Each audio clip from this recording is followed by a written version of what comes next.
Discovery, go and throttle up.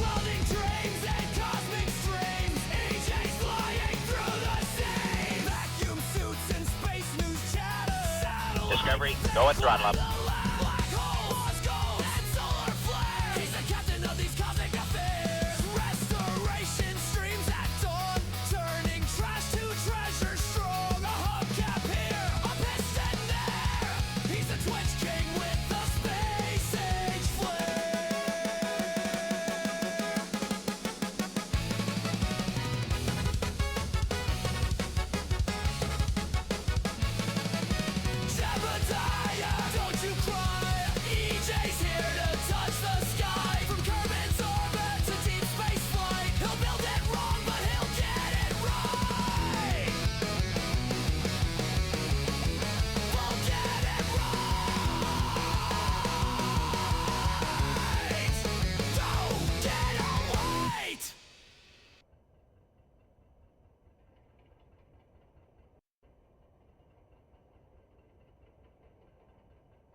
Discovery, go and throttle up.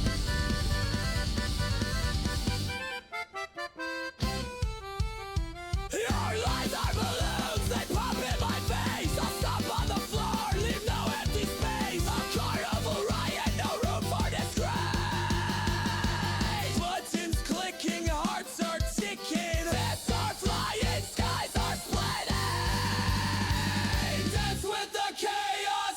Discovery, go and throttle up.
Okay, are we back?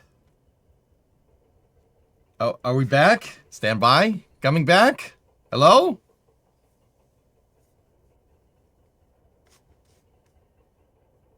The rumors of my demise were greatly exaggerated. What's going on, everybody? How are you?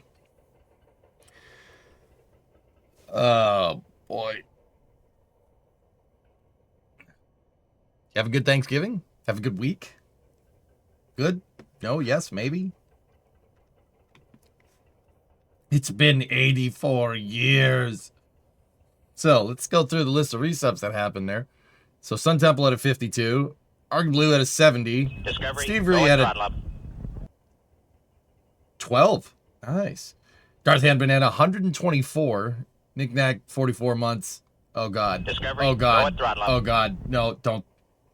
McCheeto, 70 months. Hellfish with a 76. And Ephemeral just gave out 5. Gold Fever has 19. Oh, this is space. I'm in space.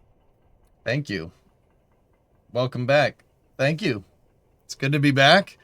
I did nothing last week. I did nothing. Go and throttle up. Nothing but eat turkey. Yeah, well, drive to Michigan, but that's fine. Yeah. Dean, over on the YouTube chat, just gifted 10 membies. 10 memberships. Welcome to Mission Control, everybody over there. Discovery, go and throttle up. Firebird with 58 monther, Make with 126 monther. Let's go. Yeah. We're gonna start. We're gonna start with a rocket launch. We have the Arianspace with the VV28 launch coverage that should be happening here momentarily. Go and throttle up. Yeah, just 7 days of nothing but turkey. Yeah. Discovery, go and Did throttle absolutely nothing, and it was everything I thought it could be. Yeah, I purposely didn't bring any electronics with me except for my phone. How was the snow in Michigan? Don't know. I got out of there before we got out before it started snowing. It was 23 degrees though. It was cold. 23 with wind chill, so it felt like 11. It was really, really freaking cold. You've had a terrible week because chest infections suck. Yeah. The space news is going to be spicy, right? Space news will be something, man. I did keep my phone, and I have been keeping track of it.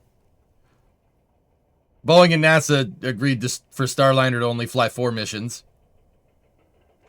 Okay.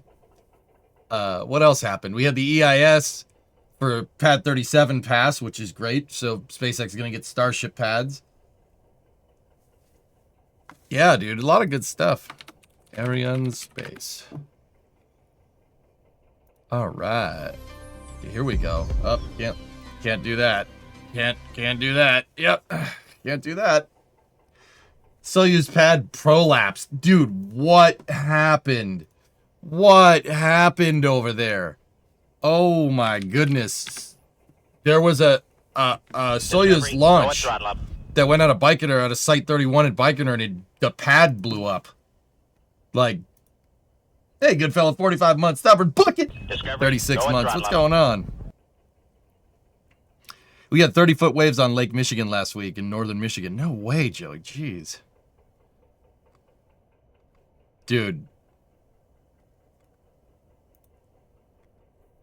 Something went dude. I don't even know how that freaking happens. But, here. Oh, this is Space. I'm in Fluffy space. gifted 5. What's going on?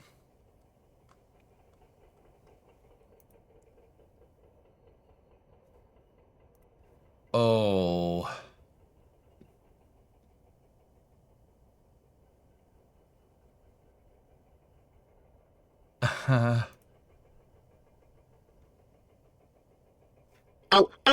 This is Space. Hey, I'm in Splashers space. with 5. Thank you very much. That's all system gifted 10. Oh, this is Space. I'm in space. Thanks, guys. Oh, that's bad.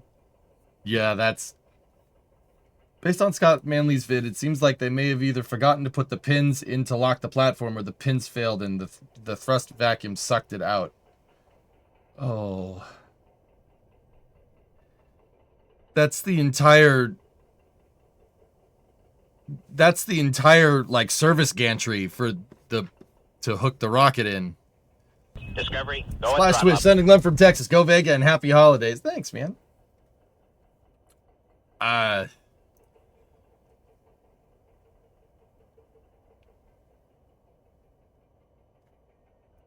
Oh boy.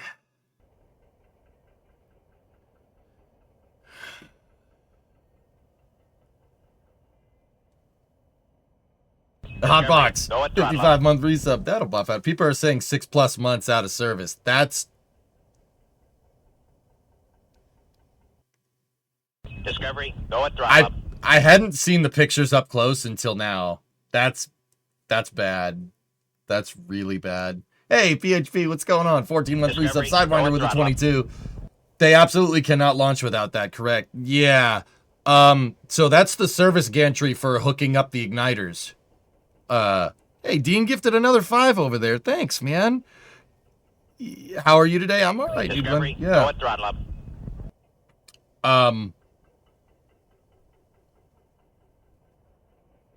So Soyuz, how that part of the pad works. Okay.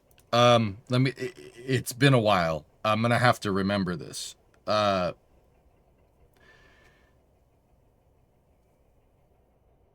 Okay.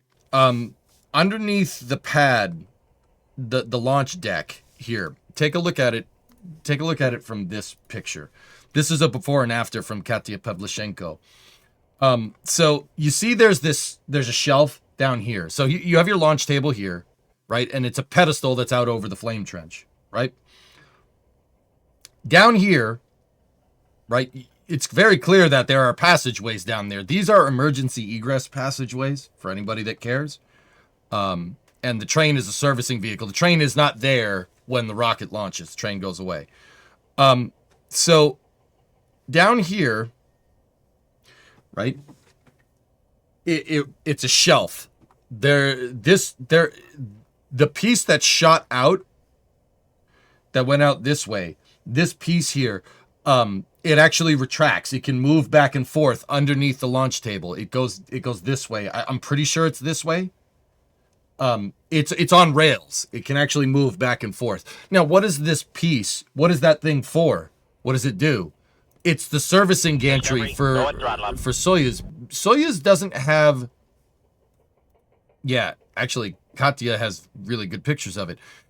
How Soyuz... Yeah, see? It's on rails. It moves back and forth. These are actually great pictures. And it moves underneath the pad. So how this whole thing works is when Soyuz goes... When they put a Soyuz on the pad, it uses an erector, okay? I just got to see how much time we have left over here. Okay, all right, I got a couple minutes. I'll explain this real fast. Soyuz is on an erector. You guys have seen it most likely. Let me just get a picture here. This is space. I'm in space. So, the erector is actually just holding the first stage boosters right there. Hey, Gold Fever, gifted 5. Let's swamp her with a 15. I'll 7 and 11 with 17 months. All right. This thing backs up to the pad and it stops right here. There's a pivot point that's out over the pad, and these two hydraulic rams actually they go in over the circle, and they actually rotate downwards, and they hook the thing in. It hooks the erector to the pad, and then a huge hydraulic takes the erector, and it's kind of a cantilever. It puts the rocket into the pad. Now, a lot of people don't know, or if you don't know, Soyuz doesn't have hold down points down at the bottom of the rocket. There's no hold down points down there. The hold down points for a Soyuz are actually a mid vehicle for the most part. The hold down points are up here. They're on the second stage, which is this in the West we'd call it a core stage. That's the hold down point. You can see it right there. So when Soyuz launches, the hold down points slip out and away on a counterweight. You can see that in this picture. See this right here? The counterweights are all there. Their umbilicals are just counterweighted with a hydraulic damper. So when the rocket achieves higher than 1.0 TWR, it'll start going up. It'll slip out of its hold down points and those things will retract. So if the hold down points are up here and they're on top of the launch table, what the hell is down there? Well, Soyuz, the first and second stage on a Soyuz rocket, which once again is the core stage and the 4 boosters, right? Hey, Audrey, what's going on? These things. All this down here with the 4 RD-107s and a single RD-108 in the center. These clusters of nozzles are all, there's 5 engines here. 4 on the boosters, 1 on the second stage. So once again, the first stage is all 5 of these engines working in tandem. The second stage is just the RD-108. So after they separate, Discovery, go at throttle. this is the second stage. That's the third stage over there.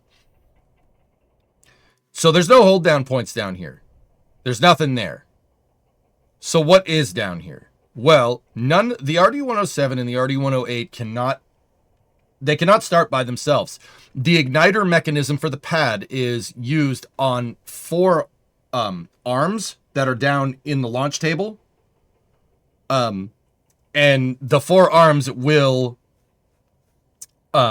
start your engines. How do they do that? They stick a match up the nozzle. The igniter arms have a match. I'm not even kidding. It's just a match that's about this big.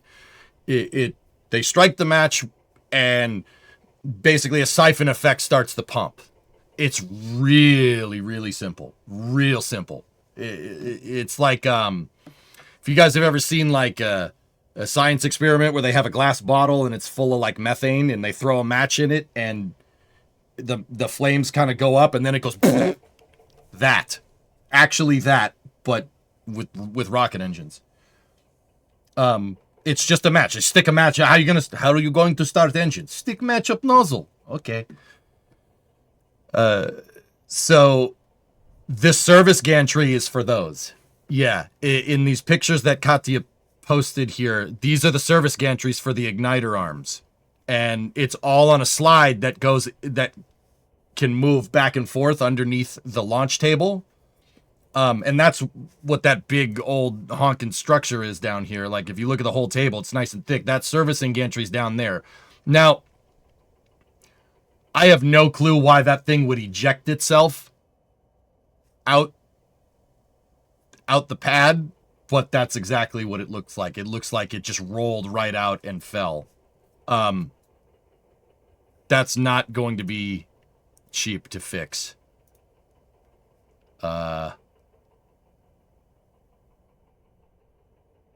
Yeah, that's not great. Anyway, I'll talk more about that in a second. This is the Kompsat-7 launch. Kompsat is a Korean satellite that's being launched on a VEGA-C rocket.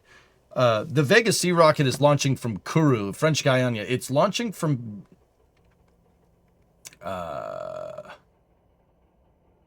yeah, from Kourou. What's the name of this pad? The name of this pad is ELV, I think, is the name of the pad, which is... yeah.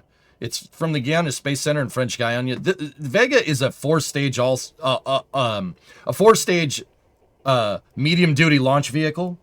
It has 3 solid first stages. So you got the P120, and then the Sphero 40, and then the Sphero 22, I think, is the 3rd stage. So there's 1 stage here, another stage here, another stage here. And then the 4th stage is a hypergolic stage that's based, that's called the Avum upper stage. Top. H0 moins 1 minute. Okay, We are 1 minute to launch. We are 1 minute to launch.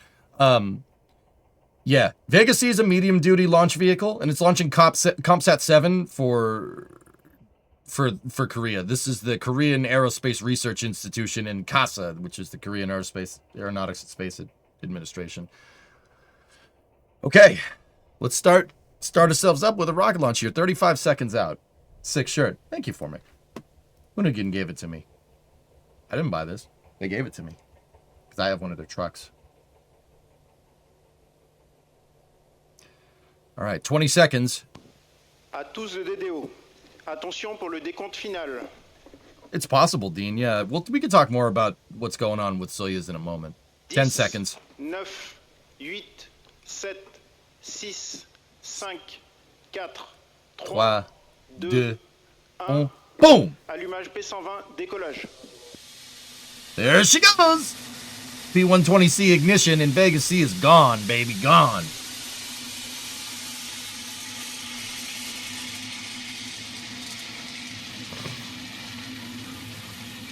Le pilotage est calme, la propulsion est nominale.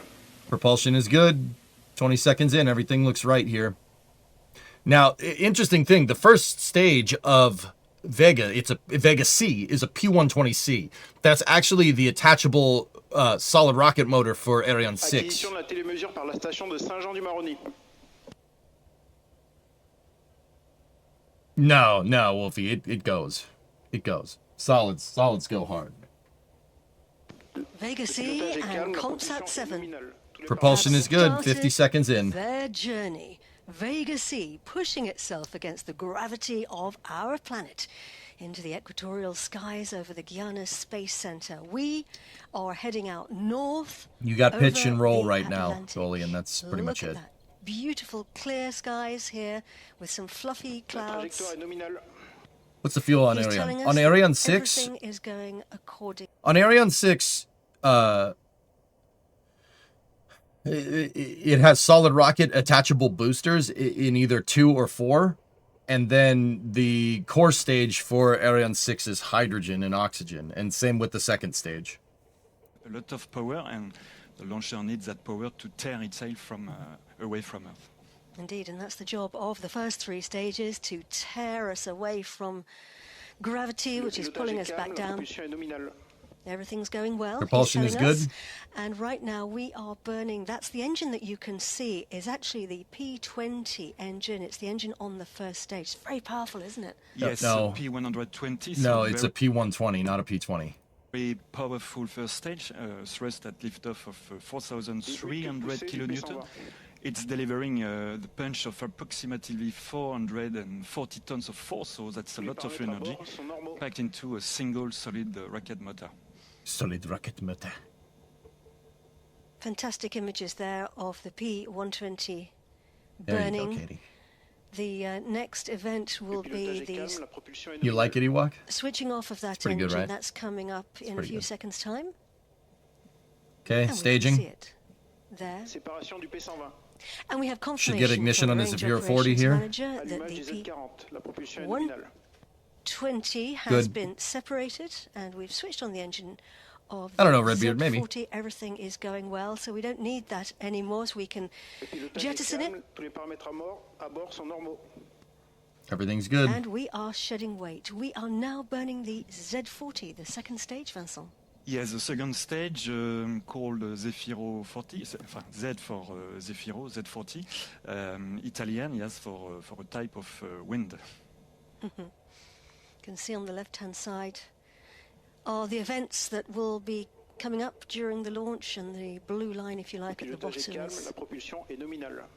is us flying into space, and he's telling us that everything is going How do they normal. handle staging between the And on SRB? bottom Just don't turn it right-hand off. side of your screen is the altitude distance from the pad. I'm not 100% and sure our what speed in VEGA-C kilometers uses, per Goalie. second. I Good would shot of the imagine it's just a fairing straight there, decoupler. protecting our You satellite. can't use ullage. There's no ullage. There's fairing no on liquid top fuel. of the launcher, so it has So they probably just so it's separate it protecting, and ignite the engine like right after. Who acoustic cares if the vibration. 120C gets damaged? It's It's also not a big deal. protecting La trajectoire est against nominale. friction Tous les paramètres à bord sont when the normaux. launcher flies through the Okay, dense part of the trajectory is atmosphere. good from the mission And director. that, aerodynamic friction generate the significant environment, and for instance vibrations, of course, and heat for the spacecraft.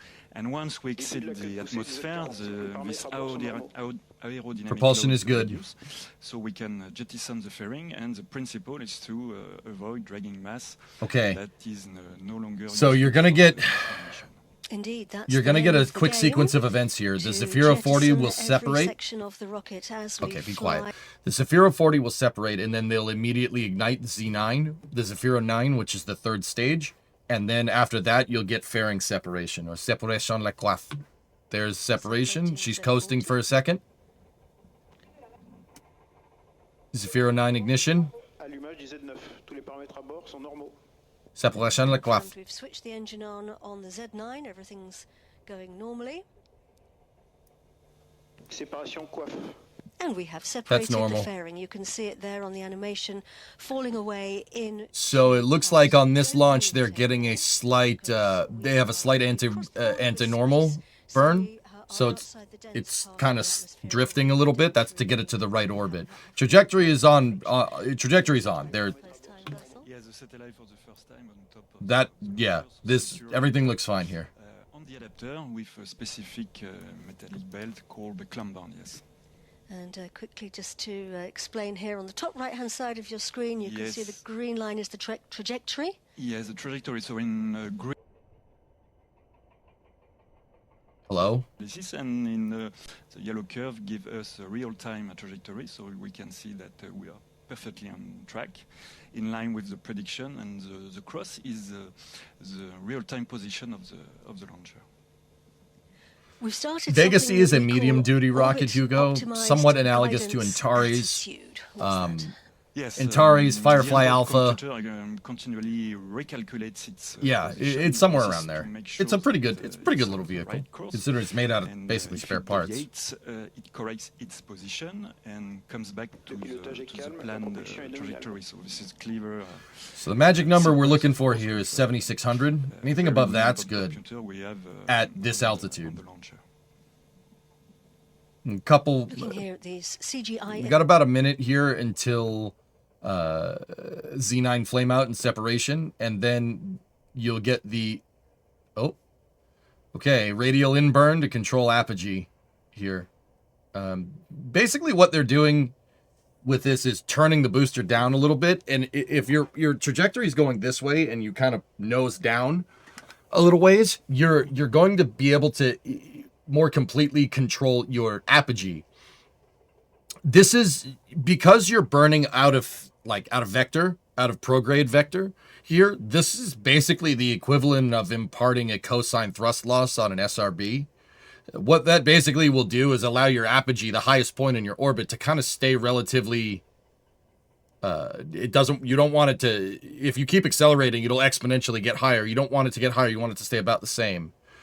So they're burning radial in. Separation there. Z9 separation Of the Z9. That's confirmed. Allumage du premier boost AVUM. It's about the size of a we minivan, have Flykin. the first switching on of the AVUM. Okay, EVM upper stage ignition is good. See how it's kind of correcting here. That's basically if you turn like that and you turn, the first turn they turn to the left, which is a normal burn. It's what's called an out of plane burn. That's to kind of see how the trajectory kind of doglegs a little bit. That's what that was for. That is there to basically negate out the orbital velocity of Earth spinning, because it launched with an imparted velocity on it. So they kind of have to dogleg the trajectory a little bit to basically null out the rotational force imparted from it launching from a planet that's spinning. I mean, Earth spins. I don't know if you guys knew that. The second one where they burned radial down was basically making sure that the altitude of their orbit doesn't go too high. That will swap. That's called a radial inburn. Radial inburns will control perigee or control apogee, and they'll decrease apogee or increase perigee depending on how far of a nosedive you take. Are you able to see this? Probably not. Big Boo, a whole year of VEGA-C. Thanks for the 12, man. Danzu had some bits in there too. I appreciate it. Hillness at 111-month resub. Thank you.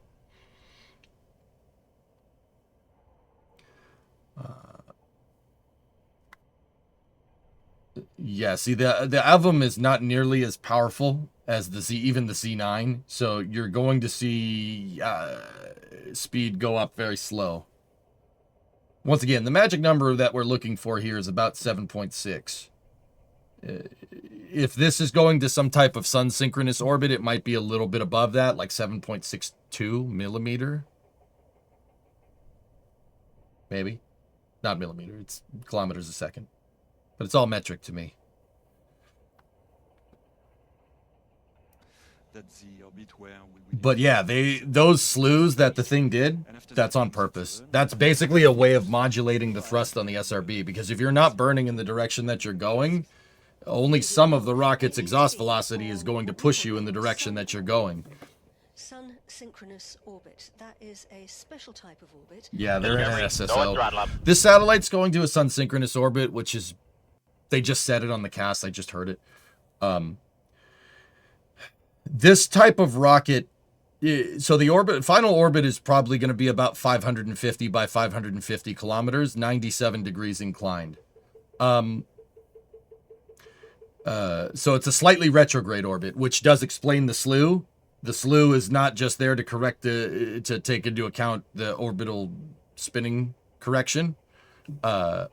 It's there to actually push this thing slightly into a retrograde orbit. A retrograde orbit is basically something that goes counteractive to the way that the Earth is spinning. So if the Earth spins like this, a retrograde orbit is spinning anywhere past 90 degrees in the opposite direction. Hey, Maslin, what's up, dude? 123-month resub. The payload adapter looks like a Mercury capsule. Yeah, I know, right? No, RT, yeah. Vega goes, man. It goes hard. No, it's dialed in. They did have some problems with the Saphira 40. The Saphira 40 had some thrust, or had some throat delamination in past designs. They did fix it, though.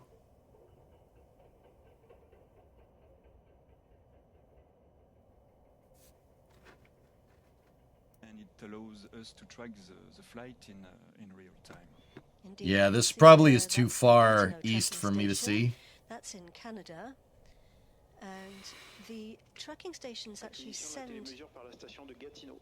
Okay, there's an acquisition of and that's, signal from confirmed Gatineau in there. Canada. They send the data here to a hillside just outside the spaceport of the Guiana Space Center, and inside these teams are the quick look telemetry teams. Very important job. Yeah, they are receiving those real-time data from the launcher. I'm on lunch break, so things are going well. There you go, Massive. Yeah, we're past orbital velocity, so she's up there. 7.61. So they compare the live data from the rocket to what Live has been data. predicted.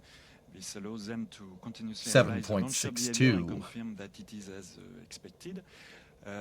It's a bit like the doctor. So checking Extinction the à airs Boom, to up verify there, that everything top is right. fine on It's board. going a little bit Team, past 7,600, like I said. charge is located in Gallio on La Montagne I'm going to say Terre, 7.66 or 67, the launch pad.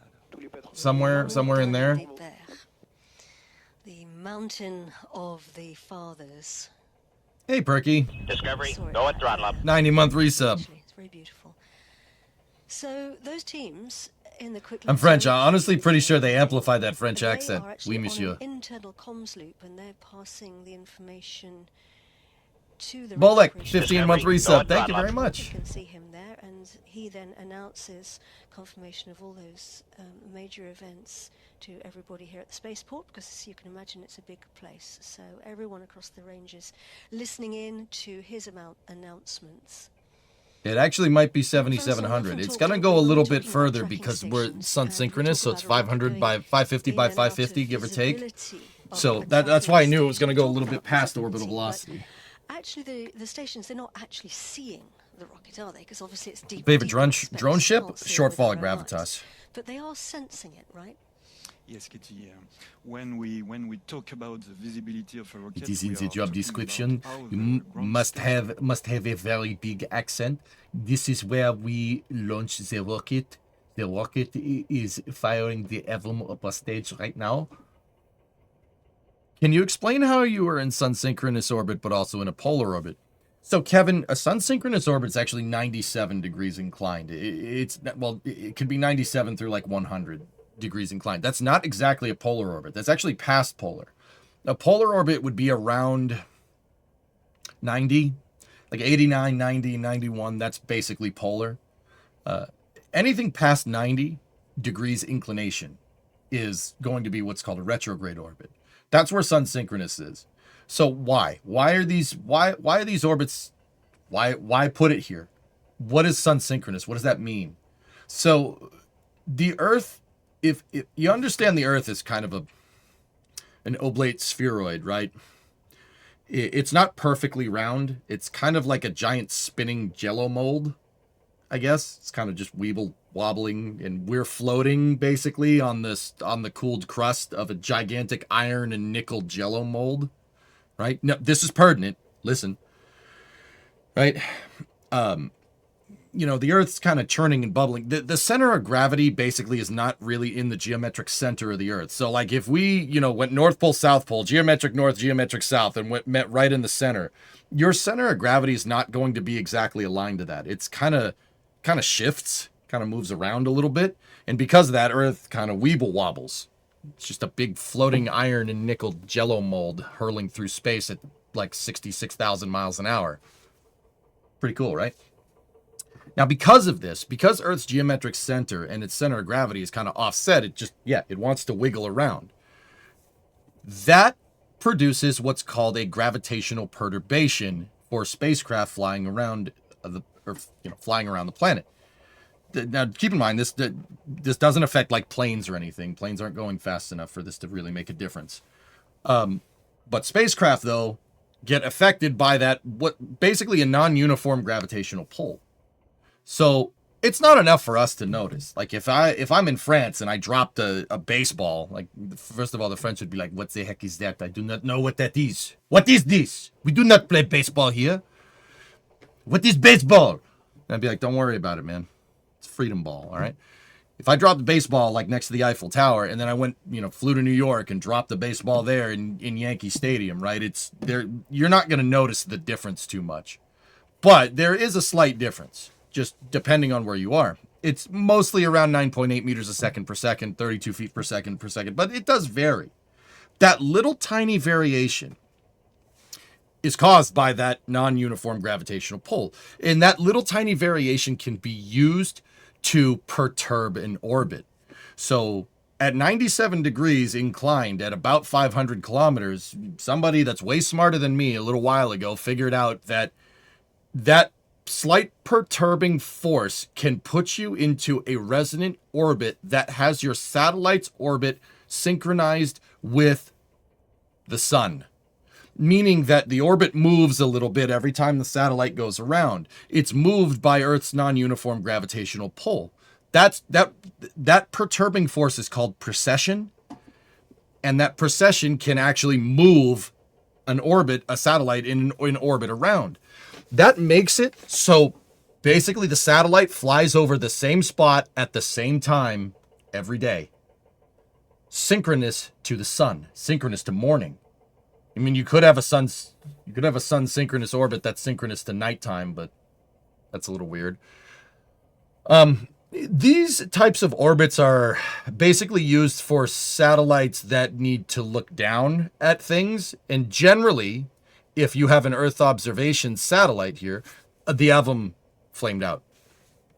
Generally, if you have an Earth observation satellite here, you basically want, think about like if you're taking pictures of the Earth from here going down, you generally want the sun to be behind you. Think of it like a flashbulb almost. So if you're, spying on an enemy's airbase or something with an Earth observation satellite or looking at their missile silos or doing whatever the heck you do when you look down on Earth, you generally want the sun to be backlighting you. That's why sun synchronous orbits are really important. They're great for Earth observation satellites. They're great for spying on people. Yeah.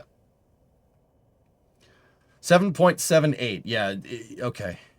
It's going to go down. 7.79 staging there.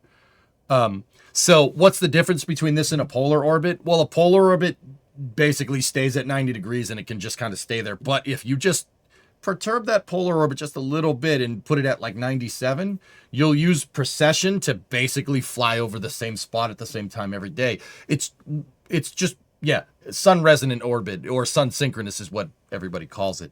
That's where this satellite is going because the Koreans want to be looking down at something. I mean, you could probably figure out what they're trying to look at just by the launch corridor. What is Kompsat? Hold on.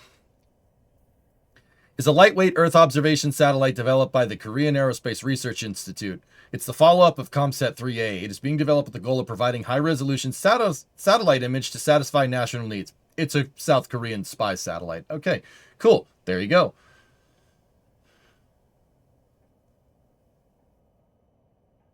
(30cm) resolution in panchromatic mode, 1.2 meters in color and 4 meter in infrared. Yeah, that's a spy satellite. Cool. Yeah, that's a spy satellite. So yeah, that's the difference. The sun synchronous orbit is going to get you, it's going to use precession to your advantage. Now, the interesting thing here is that Earth's precession is going to, it just doesn't affect you right there. That polar orbit that we're talking about is still going to be affected by precession, and the satellite is going to have to station keep. It's going to have to fire its thrusters to compensate for it. It's not a lot. Once again, like maybe the thrust of like a desk fan or something, like it's about that much. But over time, that will screw you up, or you could use it to your advantage, like what this satellite is doing. That is a subset of orbital mechanics called orbital perturbations. That's basically anything that's not the spacecraft thrusters influencing your orbit. That's really important to understand. Everything affects everything in space. Everything has a certain amount of gravitational pull. Some things have more gravitational pull than others. The sun has more gravitational pull than Earth. Jupiter has more gravitational pull than Earth. Your mom has more gravitational pull than the sun. Everything's going to affect everything. And every time a satellite is just orbiting around Earth, if Jupiter is near it, it's going to pull it in that direction. Not by much, but it'll pull it. What? Hey, you understood what I'm talking about.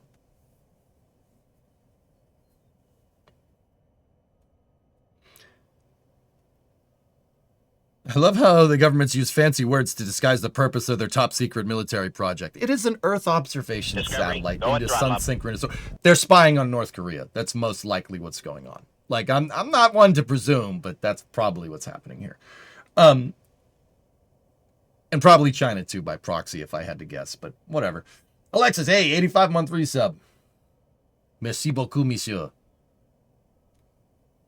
Nightbot is not happening right now. But yeah, even the ISS. The ISS is subject to orbital perturbations. Now, the ISS is subject to a slightly different orbital perturbation. Precession still does affect the ISS's orbit. Precession affects any type of orbit around Earth. The ISS is mostly subjected to aerodynamic perturbations. Yeah, you heard that right. Drag. Atmospheric drag. Even where the ISS is at about 400 kilometers circular at 51.6 degrees inclined, it's still skirting the top of Earth's atmosphere. Once again, I wouldn't go outside the ISS and take your helmet off and try to take a breath of fresh air. That would probably end badly. But it is enough to cause a slight amount of drag, just a little bit. And that makes it so the ISS constantly has to station keep. The lunch went good? Oui, monsieur.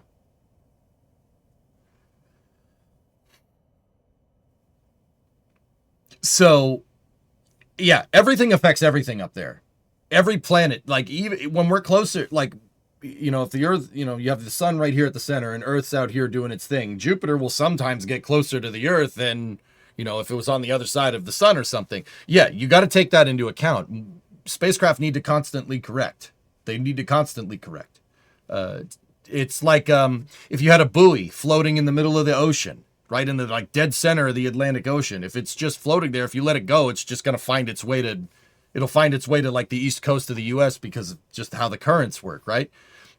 It would need to constantly have thrusters to kind of stay in position. Space works a lot like that too, but not with water. There, I mean, there is ice up there. There's all kinds of crap up there.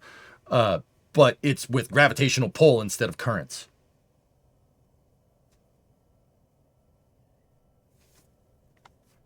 So right now, what the Avum upper stage is doing is putting this into the right attitude for deployment, which should be happening in about 10 minutes. I'm going to be sad when they decommission the ISS and let it re-enter. It is what it is, dude. It's old. Replace it with something new. It's going to suck. Don't get me wrong. That's going to suck. That's not going to be cool, but they could be looking at themselves. I mean, Lord Gugu, if the satellite is designed to image North Korea at like 9 a.m. every day, just due to the nature of orbital mechanics, I'm pretty sure you can do both of those things. This thing does have a pretty trick sensor imaging suite aboard. They have panchromatic mode, color mode, and infrared, which means they can take 3 different types of pictures all at once. So North Korea, last time I checked, is close to South Korea, so you could probably do both of those things. I mean, sun synchronous orbits, guys, is not just for it's not just for spying on each other. There are, let's say, civilian applications here. The civilian applications are like monitoring coastal erosion. That's a big one. That's important. You know, to kind of see how the climate is changing. That's kind of important.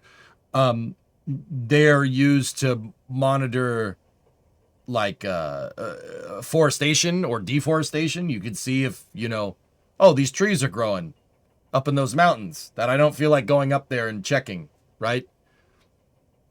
Just image them with the satellite. There's a lot of Earth sciences that are done with Earth observation satellites and sun synchronous.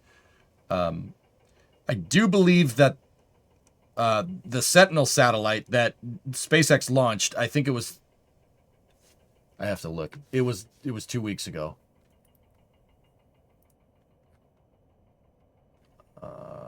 think it actually launched like, yeah, this weekend or something. Sentinel-1, no, not Sentinel-1D. Sentinel-6B launched out of Vandenberg on the 17th of November on a Falcon 9 with an RTLS. That was going to sun synchronous, and that's a NASA probe that is designed for climate research and Earth observation. It doesn't necessarily have to be for evil reasons. Yeah, of course, Lord Gugu. This one is probably... It's probably doing both, like I said. But yeah, not all sun synchronous orbits are used for like spying on people.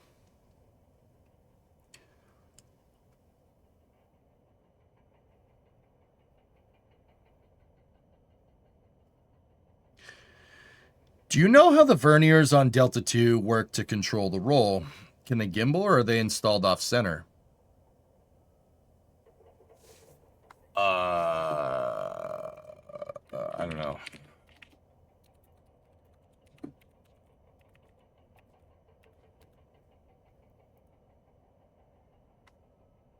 Give me 1 second. I'd have to look it up.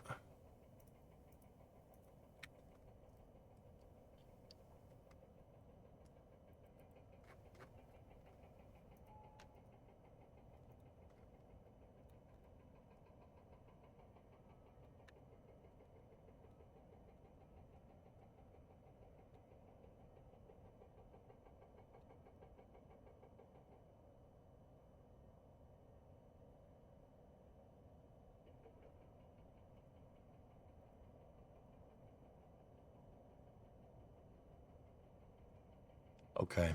So, if I'm understanding this right, Lev, this is an RS-27. Gas generator exhaust is there. The vernier thrusters are right here. I can't really see how they work, but I'm guessing that there's a thruster pointed that way and a thruster pointed that way to be able to roll it. Now, what their manner of actuation is, I have no idea. It could be ullage. It could be a bunch of stuff.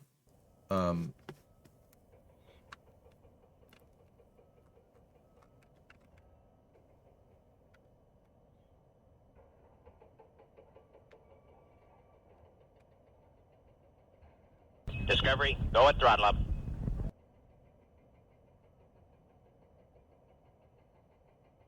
It includes 2 vernier engines to provide vehicle roll control during flight. Hey, Martin. 16-month resub. Almost a year and a half. Yep. It might be a tap-off of it for the verniers, but I'm not sure. Is there a jackhammer going in the background? It's Starbase Live. So right now, VV28 Kompsat-7 is still attached to the Avum upper stage and payload attachment fitting. We should be getting a deploy here in the next 5 to 10 minutes. Hey, Element. Yeah, it was good. It was good. Well, welcome back. I hope your turkey day was filling. Yeah, it was great. Yep.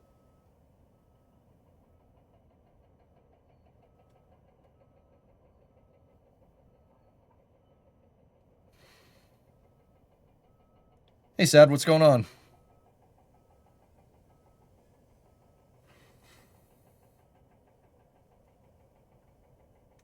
Nah, it's one vernier on the center porting 45 degrees down, so they could probably gimbal, but I cannot find any confirmation. If you knew what it was, Lev, why did you ask me? Nice shirt. Thanks, Eutychus.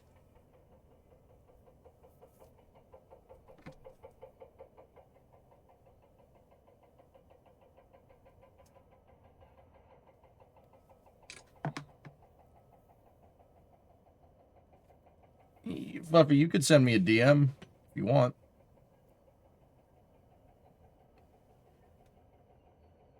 I do that for people sometimes. If you're looking at a car you want to buy, link it up. We'll look at it on stream.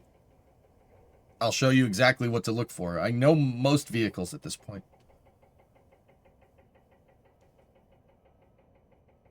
Looks like they have one more boost. Oh yeah, second boost. Yep.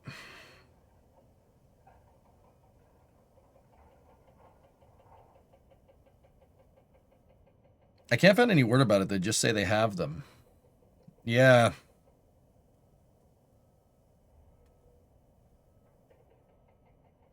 This is the... So the Avalon upper stage is right here. This is the payload attachment, and then that lip right there was used where the quaff, the fairing attached.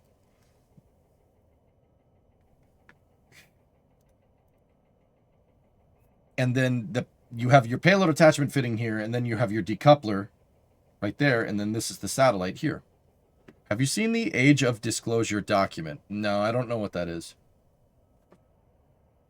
EJ takes a week off and Baikonur falls apart. Dude, that's spoiled. That's bad. That's the service gantry for the igniters. That's, not great. Yeah, that's bad. Discovery, that's bad. go at throttle up. Hey, Badojo. 12 months. 1 year. Grazie, signori.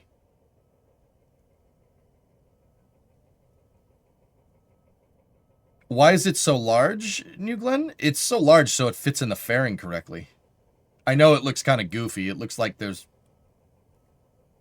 The satellite, I mean, the satellite's bigger than the stage. The Avalon upper stage is very small. It's a very small stage. It makes VEGA-C look a little bit goofy, if you ask me, but it's a good rocket. It's not a bad rocket. The more expensive repairs, the better. I mean, Kem, somebody...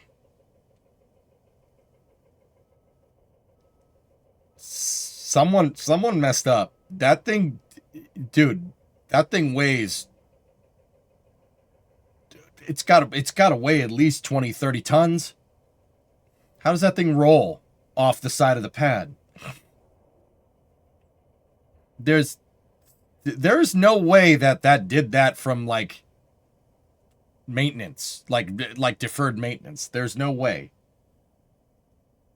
In order to fly off the pad like that, it would have to have some inertia, and that means that something on the rocket made it do that.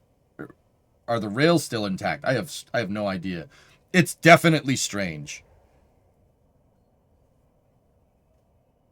They have been surprisingly fast with Booster 19. Dude, I called that. All right? Just on a quick side note, the last flame trench that I did, not last week, but the week before I went on vacation, I said that Booster 19 would be done by Christmas. And then SpaceX announced 2 days later that it'll be done by Christmas. I called that. I called that. Like that, and once again, no one tells me this stuff. I guessed. That was a guess, but it was a logical guess. Dude, I freaking called it. And I apparently pissed off a lot of people at Blue Origin saying what I said, that 9x4 looks ridiculous in that last flame trench. Sorry, guys. It looks a little strange. Don't worry, you'll figure it out. I'm not worried. It's just a little strange looking.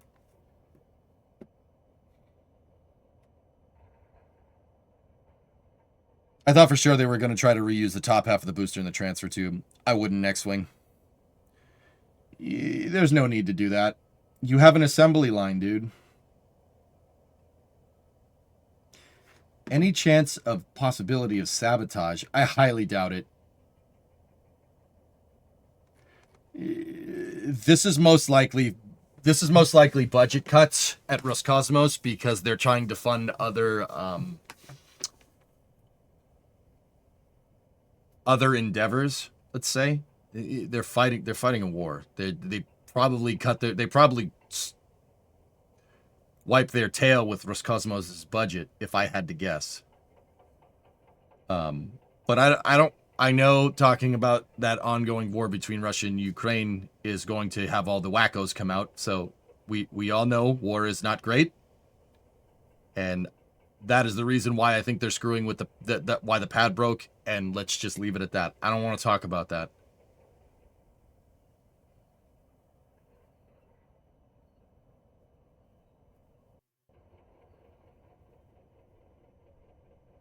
You made Blue mad? I guess I pissed off a couple of people saying that 9x4 looks ridiculous. what I really was saying on Flame Trench was that that's probably placeholder. It looks ridiculous right now because it's probably a placeholder. There are some things you got to flesh out with that engine section, with everything else, and I really don't think that it's going to end up looking exactly like that. Just like the renders of New Glenn from 2017 when they first teased it. It didn't look like that. It looked different. It looked different than how it looks now, right? There's a replay of the Vega launch. But apparently that made people angry. I don't know what the heck's going on there. And then I actually read the comment section for that Flame Trench. People think I'm some kind of SpaceX shill or something, which is all right. Okay. You know why I like SpaceX? Because they launch. Like, it's not rocket science. They launch a lot. I like launching a lot.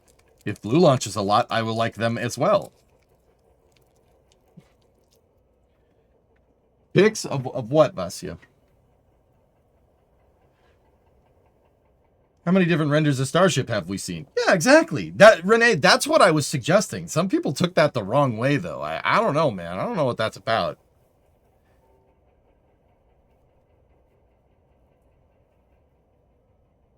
Are we just going to now roll into space news? Yeah, maybe. Yeah, if you guys want to do that, we can do that. That's fine.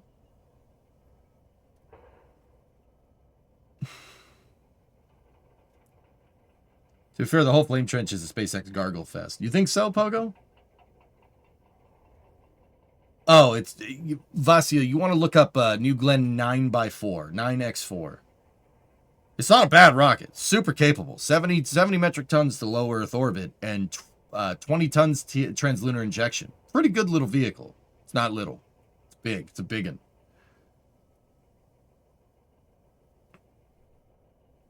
Now, Pogo, was that a recent Flame Trench, the one that I wasn't a part of, or was that the, is that just on the whole? If you were rolling into space news, did you see the unsub podcast with Jared? No, I haven't watched that.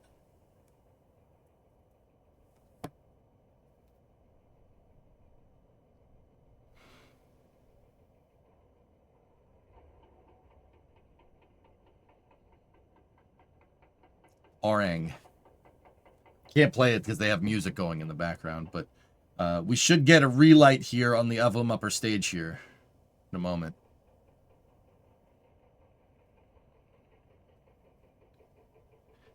It's orange. Yeah, it's that dissimilar redundancy. Yeah, that, dude, Site 31 at Baikonur getting destroyed is very bad for NASA. That's really bad. My take is I wish the criticism of all other players was the same. I have criticisms of SpaceX, Pogo. I can't speak for my coworkers at NSF. I think if you really want to know, dude, I think that SpaceX is having some trouble with their COPV handling. There's no quality assurance right now for Starship, but that's because, but I know the reason. The reason why, should get a Avum upper stage ignition here. The reason why is because they're scaling up the factory, dude. We don't know what mass producing rockets looks like. And if you're trying to mass produce to keep your, to stay hardware rich like Starship, you're going to run into these problems. It's like if you think about it, like if there's a new car out. So, okay, Tesla, let's say Tesla, for instance, when the Model S came out in like 2012, the first Teslas had atrociously bad panel gap, like atrociously bad. They were terrible. That's because Tesla really didn't have a lot of experience with mass producing automobiles, right? Right? The quality was awful. It was bad. Way worse than it is now. It's a lot better now that you ramped up, right? SpaceX is running into those same quality problems. Unfortunately, with Tesla, fortunately with Tesla, though, it's just bad panel gap. With rockets, QA problems usually translate into the rocket exploding, which is what we saw.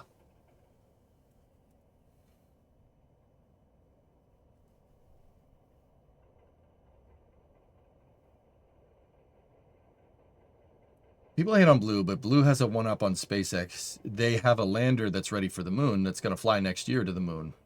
Okay?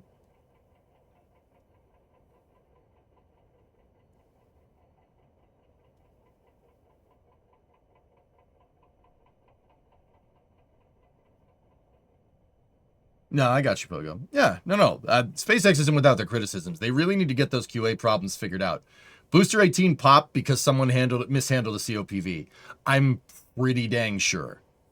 Okay, EVM is 45 degrees prograde radial in, downwards. So right now what they're doing is they're adjusting so radial in at 97 degrees inclined over. You'd be adjusting your not argument of perigee.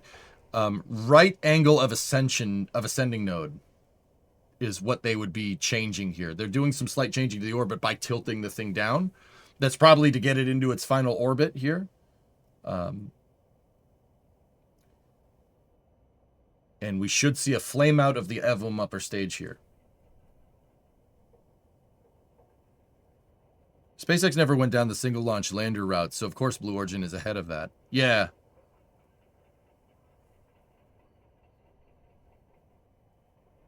There's some good things and thoughts, but a lot of things about Polaris and Inspiration 4. Cool. My guess is that it was not secured properly, and when the exhaust plumes got into the thing, it pushed it out. It would probably be more vibrations, New Glenn, regarding the Soyuz launch table to move it. It'd be more vibrations than vacuum. Rocket engines put out a lot of thrust, but you ain't going to convince me that the Coanda effect is going to pull that thing out of the launch table.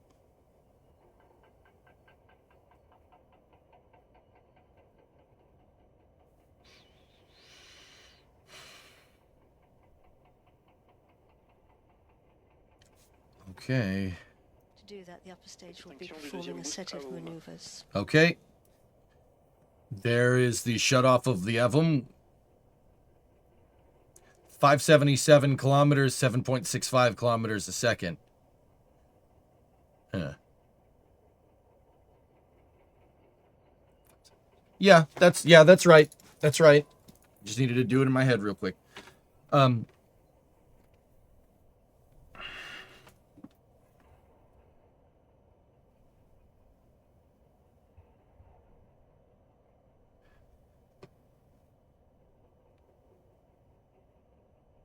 It depends on the coefficient of friction. A vacuum could pull something that heavy out. It's possible. Spoiled. I'd have to watch the launch, dude. But to be 100% honest, you're not wrong, and I don't think I'm not wrong either. It's most likely a combination of both. The vibrations and the vacuum probably pulled it out. That in my mind would be enough. It just, everybody seems so set on, like, oh, the vacuum pulled it out. The vacuum... Probably not. It's probably not just vacuum. If the vibration got it going, if the vibration was enough to even get it moving just a little bit, the vacuum will pull that thing completely. And there we go. Separation of Kompsat-7. Over Jeju Island. South Korea has a new satellite. You can see it's moving away gently from the mothership. So that's great news. Huge congratulations to everybody and to all the teams now at Kari who are taking on their new satellite. You can see it moving. All right, cool. Oh. And we're hearing from the range operations manager that everything is EVM can normal. deorbit from here, so, Jim. Yeah. Vincent, the teams at Kari will be going through a... Sweet. Yeah, Jim, they'll probably dispose of that stage. And keep in mind, disposal doesn't mean complete deorbit of the EVM. Okay. It doesn't mean complete deorbit of the EVM. What that... all this upper stage needs to do is put its perigee below like 400, and it'll eventually come back down because of aerodynamic perturbations. Now, 575 is high enough to where Earth's atmosphere is thin enough that it's not going to make a difference too much.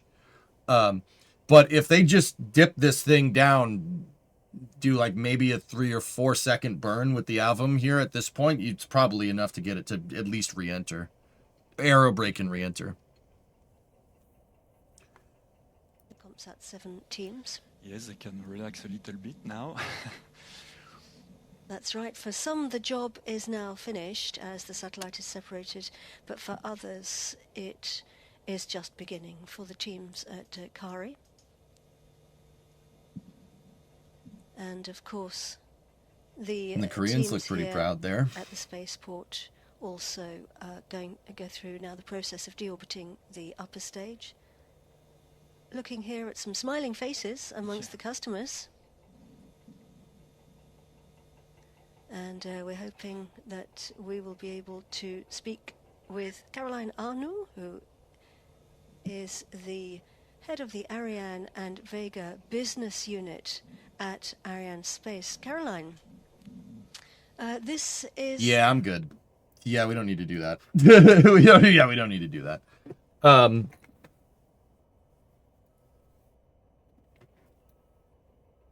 So that's going to do it for the VV28 Kompsat-7 VEGA-C launch. So you guys want to talk about space news, and I think that'd be a good way to kind of get back into it. So let's I'm going to jog the VOD over on YouTube. I hope you guys enjoyed the coverage, and we'll start up space news here. So stand by for a momentary loss of signal, and then we'll jump right in. I got a lot of space news to pick up today because I haven't been here for a week. So yeah, I'll see you guys momentarily. Or if you're watching the VOD, I hope you enjoyed the launch. It's pretty good. Pretty good launch. Good times. Be back in a second.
Steel spikes screaming at the sky, heat and fury burning high, breaking through the grip of earth, flames reverse to prove their worth.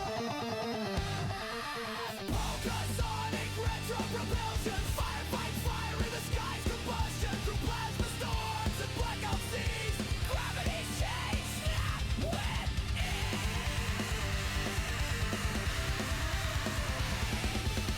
engines roar like ancient beasts. Flames consume but never feast. Metal wings slice the void.